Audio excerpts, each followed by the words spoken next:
un monde. RTGA, mieux qu'une chaîne, un monde. RTGA.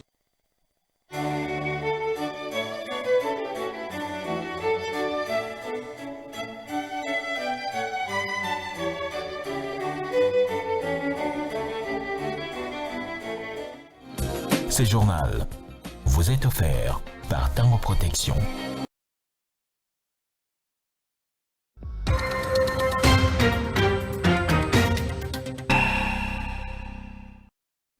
Mesdames et messieurs, bienvenue dans cette édition d'information sur la RTGA. A tout de suite à les titres. Bonne nouvelle pour la population de Kenge dans la province du Kwango. Midima Mabandu Benzu, alias Mabende, chef de bande d'un groupe armé Mobundo arrêté par les forces armées de la République démocratique du Congo.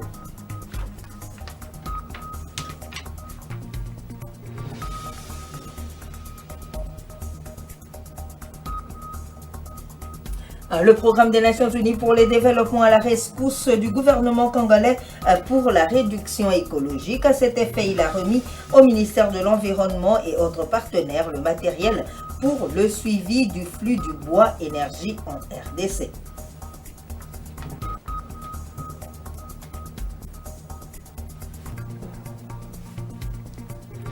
La Journée internationale de l'éducation est dédiée à l'intelligence artificielle par la directrice générale de l'UNESCO, Audrey Azoulay. Le thème choisi pour 2025 est Intelligence artificielle et l'éducation, préserver l'économie dans un monde automatisé.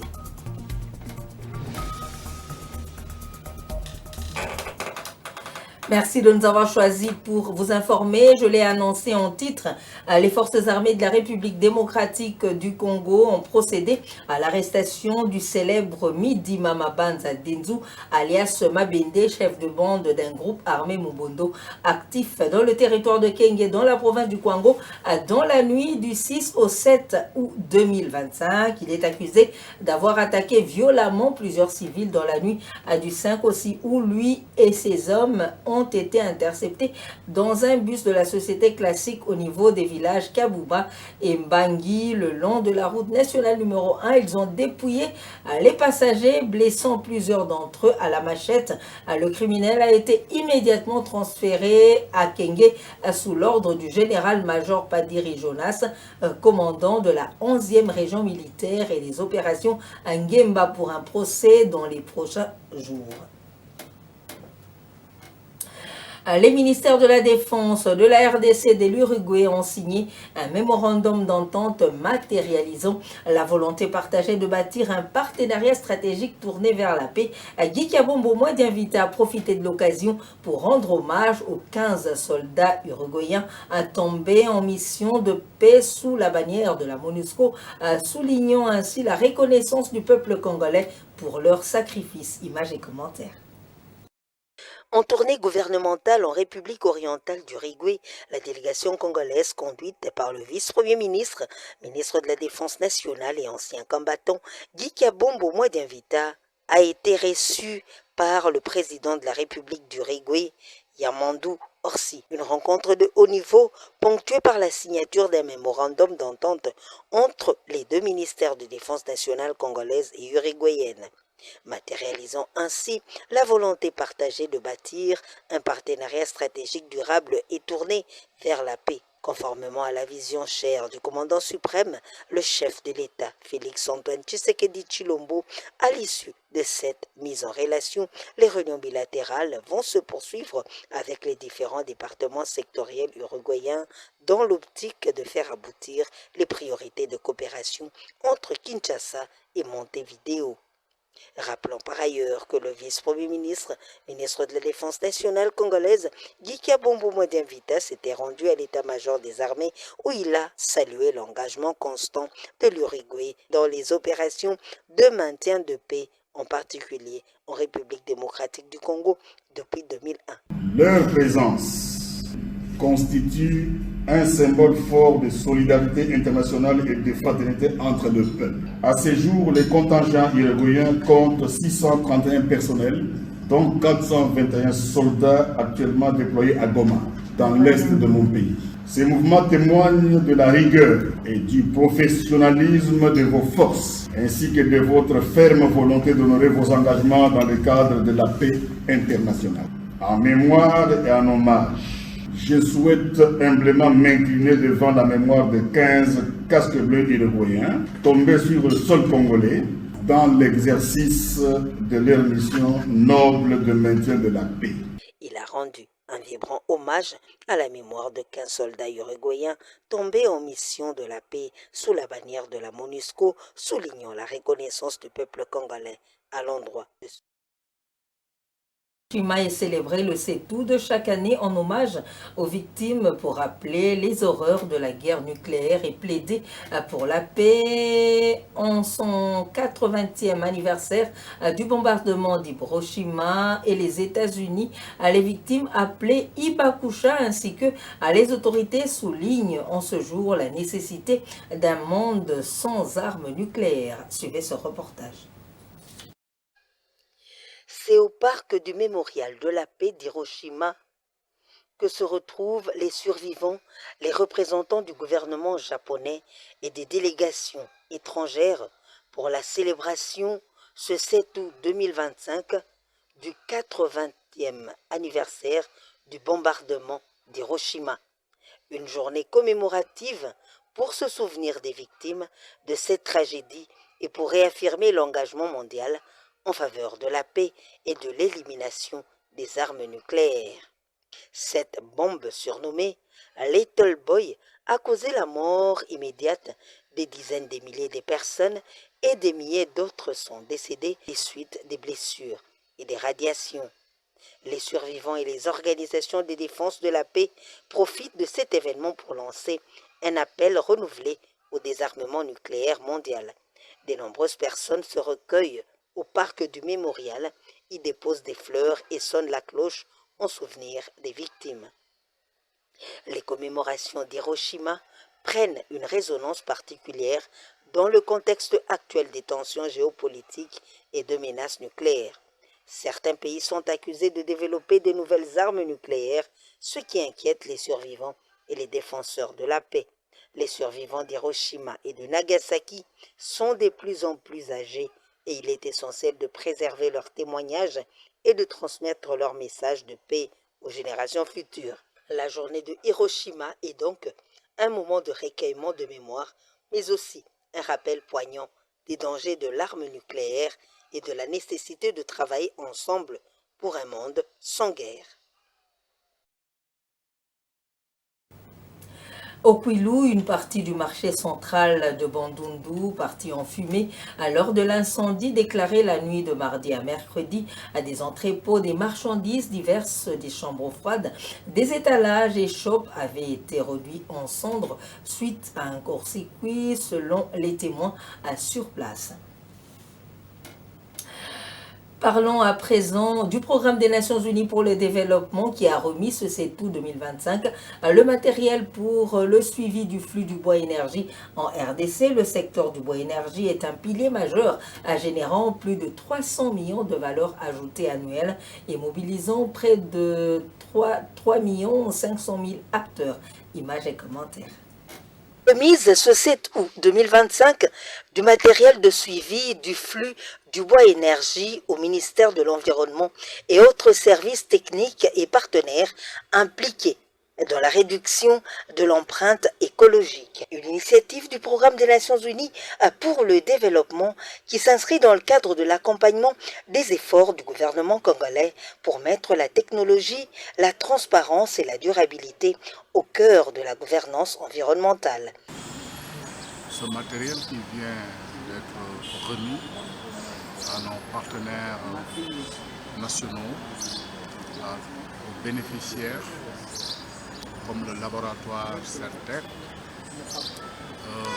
a été réuni avec, sur la base d'un partenariat dynamique entre CAFI et FONARED pour pouvoir accompagner ou continuer à accompagner la République démocratique du Congo dans la mise en œuvre de ces politiques de préservation de l'environnement. La ville de Kinshasa consomme chaque année plus de 14 millions de tonnes équivalent bois, une demande énergivore soutenue par 6 provinces: Équateur, Maïndomé, Kwilu, Kwango, Kinshasa rural, Congo central. Donc on va demander à nos mamans, quand vous allez au marché pour acheter les bamboulas, comme on dit, chercher les bamboulas qui est labellisé, et ça va permettre en fait, déjà ça va rassurer que votre consommation sera beaucoup plus faible au niveau du foyer.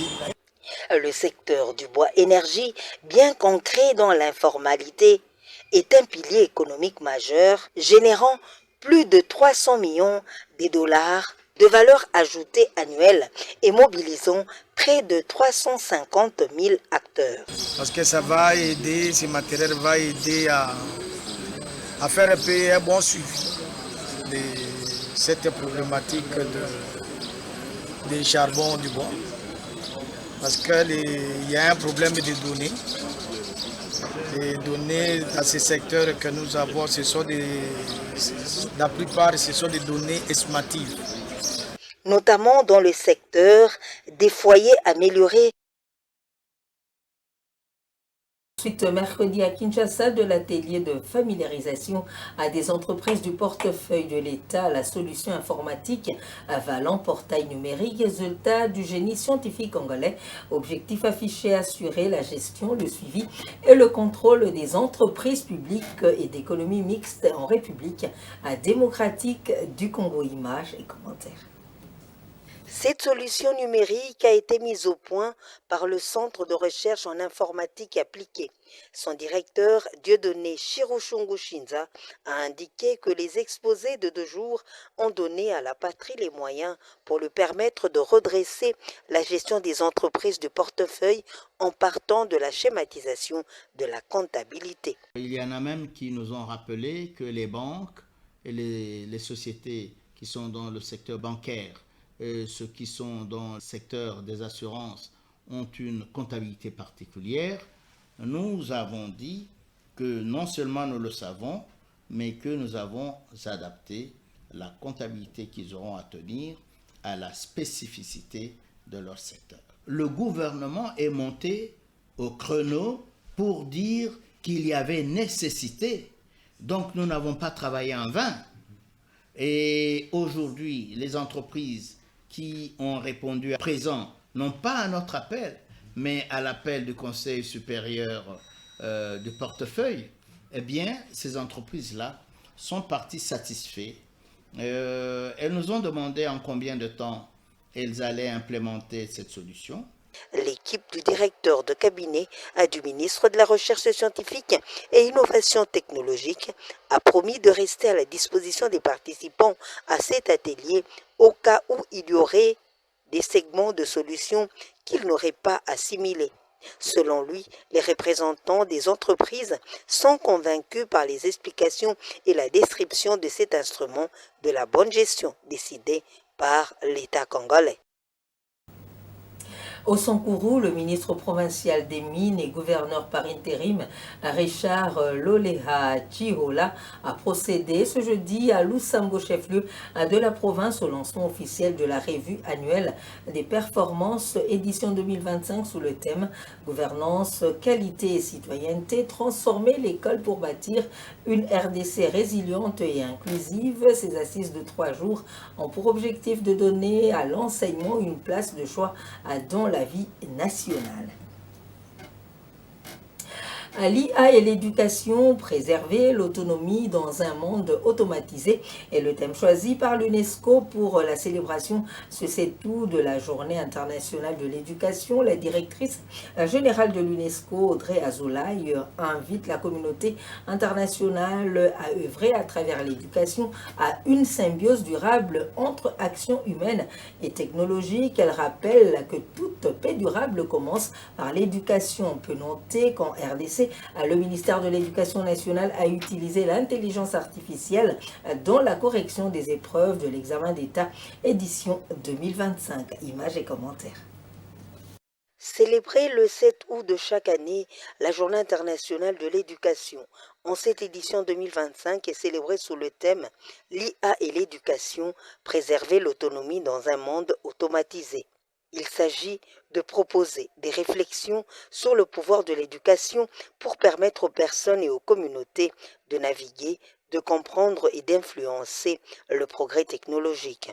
À mesure que le système piloté par l'informatique et l'intelligence artificielle deviennent plus sophistiqués, les frontières entre l'intention humaine et l'action automatisée s'estompent souvent, ce qui soulève des questions essentielles sur la manière de préserver, de redéfinir et idéalement d'élever l'action humaine à l'ère de l'accélération technologique. La directrice générale de l'UNESCO, Audrey Azoulay, a décidé de dédier cette célébration aux enjeux liés à l'intelligence artificielle. Elle appelle les États membres de l'UNESCO à investir dans la formation des enseignants et des élèves pour un usage réfléchi de cette technologie dans l'éducation. L'intelligence artificielle offre des opportunités majeures pour l'éducation à condition que son déploiement à l'école soit guidé par des principes éthiques clairs. Pour révéler tout son potentiel, cette technologie doit s'additionner aux dimensions humaines et sociales de l'apprentissage et non de les remplacer. Elle doit être un outil au service des enseignants et des élèves qui a pour principal objectif leur autonomie et leur bien-être, a renchéri Audrey Azoulay, directrice générale de l'UNESCO. En dédiant la célébration à l'intelligence artificielle, l'UNESCO en dédiant la journée internationale de l'éducation à l'intelligence artificielle, l'UNESCO vise à une discussion mondiale sur la place occupée par cette technologie dans l'éducation. L'organisation a notamment programmé des conférences dans certains pays, comme la France. Succession des visites des prestataires de la santé au bureau de l'Assemblée provinciale du Maniema pour solliciter l'appui de représentants du peuple pour chercher comment lutter contre les différentes maladies. Ce jeudi, la délégation de la coordination provinciale de la lutte contre la lèpre et la tuberculose a été reçue par le membre du bureau de l'organe délibérant pour une séance de travail. Au menu de cette interview, il a été question de solliciter l'implication de cet organe pour la mobilisation à des moyens pour lutter contre cette pandémie, mais également à mener leurs électeurs comprendre les mesures préventives pour mettre à l'abri de cette maladie. Plus de détails dans ce reportage de Roger Ebolinda Nzenga. Une délégation de programmes nationaux de lutte contre la tuberculose et la lèpre est reçue en audience ce jeudi 7 août 2025 par le bureau de l'Assemblée provinciale du Maniema, présidé par Dr Kibungi Mutanga Junior. L'objectif de cette rencontre a été de plaider pour le renforcement des actions contre ces deux maladies qui continuent de toucher la province du Maniema. Au cœur des discussions, la nécessité d'obtenir des fonds locaux pour financer efficacement la lutte contre la tuberculose et la lèpre. Nous avons profité de faire le plaidoyer auprès de l'autorité budgétaire, parce que comme vous savez, la lutte contre la lèpre et la tuberculose et les autres maladies tropicales négligées demande des moyens et Maniema des gros défis à relever dans ce sens-là. Et comme nous sommes dans un contexte où il y a la diminution en fait, au niveau international, il y a des diminutions de budget. Alors, maintenant, nous nous basons sur la mobilisation locale. Et comme l'exercice budgétaire approche, il était temps qu'on puisse aussi parler de ces gros défis pour que l'Assemblée provinciale du Maniema puisse influer sur le gouvernement provincial, afin de mobiliser aussi les fonds pour la lutte contre ces deux maladies-là. En réponse, l'Assemblée provinciale a promis de prendre des mesures concrètes lors de la prochaine session budgétaire. Une nouvelle ligne budgétaire sera créée. Ceci permettra à coup sûr la coordination provinciale de disposer des ressources nécessaires pour intensifier la lutte et venir en aide aux personnes atteintes. Et nous avons trouvé que c'était beaucoup plus important que nous puissions aussi mobiliser, créer même une ligne budgétaire pour appuyer la lutte contre ces deux maladies-là. Vous trouvez que depuis un certain moment ici, il y a des malades qui ont été dépistés et on a diagnostiqué la tuberculose, mais qui n'ont pas de médicaments. qui sont en train de traîner comme ça, mais ce n'est pas aussi normal. Et quand le malade est déjà atteint de la tuberculose, il va continuer à contaminer les autres. Et ça sera une chaîne qu'on ne saura pas maîtriser. Après des mois, après des années, ça sera un problème de santé publique très grave à maîtriser dans la province. Au finish, cette décision marque un pas important et une lueur d'espoir pour l'amélioration tant soit peu de la santé publique dans la province de Kambélé-Mbélé. Elle démontre la volonté des autorités provinciales de s'engager activement dans les combats contre ces maladies. La commune de Matété, longtemps confrontée au problème de dégradation à des routes, connaît une transformation progressive. Plusieurs grandes artères de cette commune sont en pleine réhabilitation grâce à un vaste programme lancé par les autorités municipales. Avec l'appui du gouvernement provincial, ces travaux en cours consistent à réhabiliter totalement les grandes routes dégradées et les construire également les caniveaux pour éviter les inondations qui affectent les habitants chaque fois qu'il y a une forte pluie dans la ville de Kinshasa. Le bourgmestre de cette commune rassure la poursuite de ce programme de rénovation de la voirie dans tous les quartiers de son entité administrative. Il a mis en place des mécanismes pour une bonne gestion de ces infrastructures. Les habitants de Matété, les usagers de la route de la capitale congolaise ont salué l'évolution de ces travaux qui vont faciliter la circulation dans cette commune. Les détails dans ce reportage de Megui Kabebo. Engins de travaux publics, camions bennes, moellons et autres matériaux de construction sont visibles dans plusieurs artères de la commune de Matété, au sud de Kinshasa. Certains axes stratégiques de cette commune, devenus impraticables depuis plusieurs années, sont en cours de réhabilitation et de modernisation. Le quartier Anunga, Kunda, Mongo ou encore le tronçon Lumumba Kiimbi 9 et 10 bénéficient de ces travaux pour le grand bonheur des habitants et usagers des routes de cette municipalité. Ces chantiers très attendus ont redonné espoir aux habitants, longtemps confrontés à d'importantes difficultés liées à la dégradation de la voirie. En tout cas, nzela otonyo kwa mimakasi. Mbula so ebeti ba mezo kote la biso na mapangu na bandaku. Mais comment la banzela vraiment en tout cas toza na pena na sengo makasi vraiment. Ba mabule lekaki makasi. Na sepel mingi po l'état na biso abongiseli biso vraiment nzela. Tokomi pe à l'aise, tozo tambola pas l'aise, mabulu esa soutendre zalaki.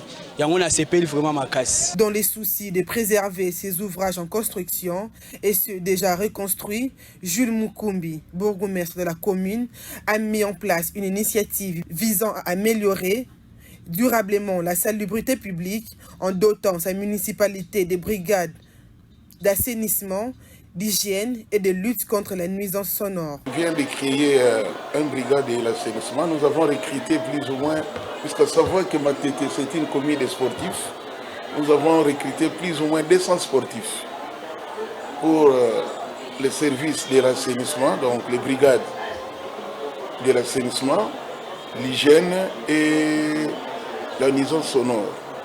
La réhabilitation de routes dans la commune de Matété marque un pas décisif dans le processus de modernisation du Kinshasa. Les infrastructures constituent un pilier fondamental du développement urbain et leur préservation nécessite un engagement continu des autorités, des entreprises exécutantes, mais aussi de la population. Les Léopards de la République démocratique du Congo ont remporté leur match ce jeudi 7 août 2025 face aux Chipolopolo Boys de la Zambie sur le score des 2-0. Cette rencontre comptait pour la deuxième journée du groupe A de la 8e édition du championnat d'Afrique des Nations. Et voici les grands titres qui ont marqué cette édition d'information. La bonne nouvelle pour la population de Kenge dans la province du Kwango. Midima Mabanza Dezu, alias Mabende, chef de bande d'un groupe armé Mobundo, a été arrêté par les forces armées de la République démocratique du Congo.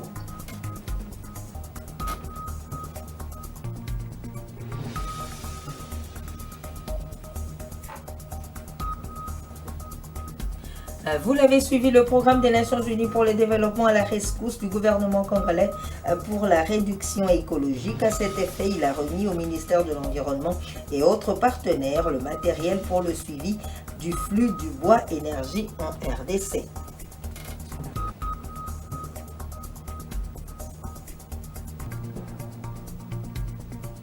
La journée internationale de l'éducation dédiée à l'intelligence artificielle par la directrice générale de l'UNESCO, Audrey Azoulay. Le thème choisi pour 2025 est Intelligence artificielle et l'éducation, préserver l'économie dans un monde automatisé.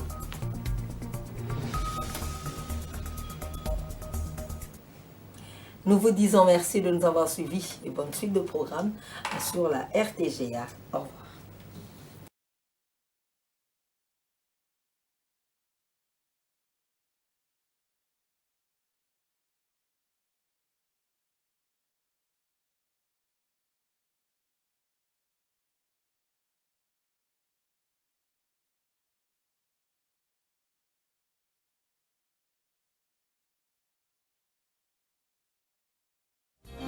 Ce journal vous a été offert par Tango Protection.